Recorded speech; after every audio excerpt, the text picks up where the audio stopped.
I have an idea in my head. I would like to get that idea from my head into your head.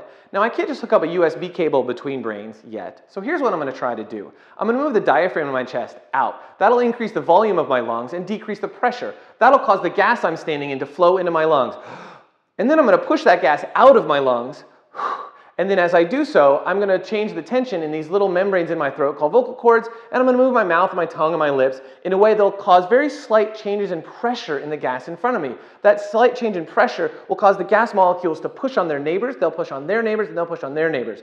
That wave of pressure will flow away from me in every direction at the speed of sound. That's about 700 miles an hour in diatomic nitrogen at standard temperature and pressure. Once that wave of pressure reaches your head, assuming your head is at equilibrium with atmospheric pressure, that'll cause very slight motions of your eardrum. Those very tiny motions in your eardrum will be amplified by a delicate series of muscle and bone inside your inner ear that'll eventually will push on a fluid in your inner ear, and the motion of that fluid will push on tiny little hairs in your inner ear. The motion of those hairs will create electrical stimuli in your brain. Now, if I'm lucky, your brain will interpret that stimuli as sound, and if I'm really lucky, it'll interpret it as words, as sentences, even concepts and ideas. But as you can imagine, there's lots of ways that can break down. Maybe you just can't hear me. Maybe you're distracted. Maybe you just heard a joke, or you really have to go to the bathroom. Or maybe when I said the phrase diatomic nitrogen at standard temperature and pressure, that threw you for a loop and you're still coming back from that. So there's lots of ways that this whole idea of transmitting ideas via speech can break down.